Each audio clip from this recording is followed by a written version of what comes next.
হোক না কেন যে বিএনপির প্রার্থী ধানের শীষের প্রার্থীদের বিরুদ্ধে প্রতিপক্ষ মূলত জামাতের প্রার্থীদের এবং তাদের জোটের প্রার্থীদের যে লিগ্যাল ব্যাটেল, টেকনিক্যাল কারণে ধানের শীষের প্রার্থীদের মনোনয়নপত্র বাতিল করার যে প্রচেষ্টা, সেটা আজ পর্যন্ত অব্যাহত ছিল।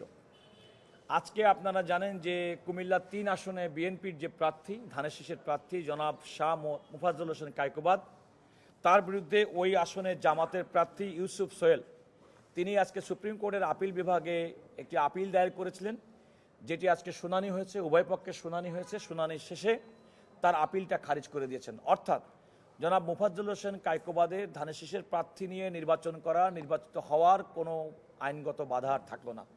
এখানে একটি কথা বলা ভালো, জনাব কায়কোবাদ সাহেবের বিরুদ্ধে অভিযোগ ছিলেন, আপনারা জানেন যে বিগত সময়ের মধ্যে তিনি বাংলাদেশে যে কজন ব্যক্তি প্রচণ্ড রকম নির্যাতিত হয়েছিলেন তার মধ্যে একজন, এবং সেই নির্যাতনের একটা পর্যায়ে তিনি বাংলাদেশে অবস্থান করতে পারেননি, বিদেশে থাকতে বাধ্য হয়েছেন, এবং তিনি তুরস্কের নাগরিকত্ব গ্রহণ করেছিলেন শুধুমাত্র দেশের বাইরে বিদেশে এই কঠিন সময়টা পার করার জন্যে।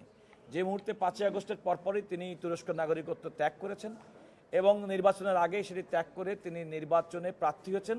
এবং আমাদের সংবিধান এবং আইন মোতাবেক দ্বৈত নাগরিক কেউ যদি তার নাগরিকত্ব ত্যাগ করে নির্বাচনে প্রতিদ্বন্দ্বিতা করেন তাহলে তিনি বৈধভাবে প্রার্থী হবেন। কিন্তু তিনি মাঠে তার প্রতিপক্ষ যিনি যা ভোট চাবেন তিনি সেটি না করে তার বিরুদ্ধে নির্বাচন কমিশন, হাইকোর্ট এবং আজকে সুপ্রিম কোর্ট পর্যন্ত মামলা করেছেন যেন জনাব কায়কোবাদ সাহেবের মনোনয়নপত্র বাতিল করা হয়। ইটালিয়ানো মেলামাইনের নজর কাড়া ডিজাইন, যার প্রশংসা করবে সবাই। Italiano melamine. আমরা উভয় পক্ষের শুনানি হয়েছে, মাননীয় প্রধান বিচারপতি সহ 5 সদস্যের বেঞ্চ এখানে শুনানি শেষে জনাব মুফাজ্জল হোসেন কায়কোবাদের বিরুদ্ধে আনিত জামাতের প্রার্থী ইউসুফ সোহেলের যে লিভ পিটিশন সেটি সরাসরি খারিজ করে দিয়েছেন। আমাদের সঙ্গে সিনিয়র অ্যাডভোকেট জনাব আহসানুল করিম ছিলেন, এখানে আমি ব্যারিস্টার রুহুল কুদ্দুস কাজল ছিলাম, ওই পক্ষে জনাব মোহাম্মদ হোসেন লিপু সাহেব ছিলেন। আরেকটি উল্লেখযোগ্য মামলার কথা আমি বলতে চাই, সেটা হচ্ছে ঢাকার একটি আসনে আপনারা জানেন যে এনসিপি প্রধান নাহিদ ইসলাম, তিনি ওই আসনে বিএনপির বাড্ডার আসনে বিএনপি প্রার্থী জনাব এম এ কাইমের বিরুদ্ধে দ্বৈত নাগরিকের অভিযোগে হাইকোর্টে একটি রিট পিটিশন দায়ের করেছিলেন। হাইকোর্ট তার অর্থাৎ নাহিদ ইসলামের এই রিট পিটিশনটি সরাসরি খারিজ করেছিল। তার বিরুদ্ধে তিনি সুপ্রিম কোর্টের আপিল বিভাগে আপিল করেছিলেন। আজকে সেটি শুনানির জন্য তালিকাভুক্ত ছিল, কিন্তু তার আইনজীবী আজকে সময় প্রার্থনা করেছেন, অর্থাৎ নির্বাচনের আগে তার এই আপিলটি আর শুনানি হচ্ছে না।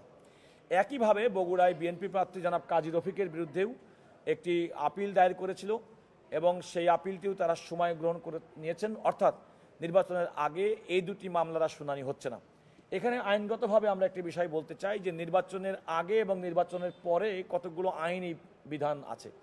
নির্বাচনের আগে ওনার মনোনয়নপত্র বাতিল চেয়ে যে সমস্ত গ্রাউন্ড, যে যুক্তিগুলো উপস্থাপন করেছেন, আমাদের আইনি অভিজ্ঞতাই বলে, আহসানুল করিম সাহেব এটা আরও ভালো করে বিস্তারিত বলবেন, যে নির্বাচন হয়ে যাওয়ার পরে আলটিমেটলি এই যুক্তিগুলো আর কার্যকর থাকে না। এবং সেক্ষেত্রে আমরা মনে করছি যে নির্বাচনের পরে গেলে এই যে লিভ পিটিশন করেছেন তাদের জামাতের প্রার্থী এবং এনসিপির প্রধান, এই লিভ পিটিশনগুলো আসলে কার্যকর থাকবে না, এটা অকার্যকর হয়ে পড়বে। আরেকটি মামলা আজকে আমরা শুনেছি যে বগুড়ার বিএনপি প্রার্থী জনাব জিএম সিরাজের বিরুদ্ধে সেখানে একটি রিট পিটিশন দায়ের হয়েছে, গতকাল দেখলাম। সেটিও আজকে আমরা অপেক্ষায় আছি, যদি কোনো শুনানি হয় তাহলে সেটিও আমরা শুনানি করব। আমি মনে করি সেটিও একটা টোটালি সারবত্তাহীন একটি মামলা, রিট পিটিশন।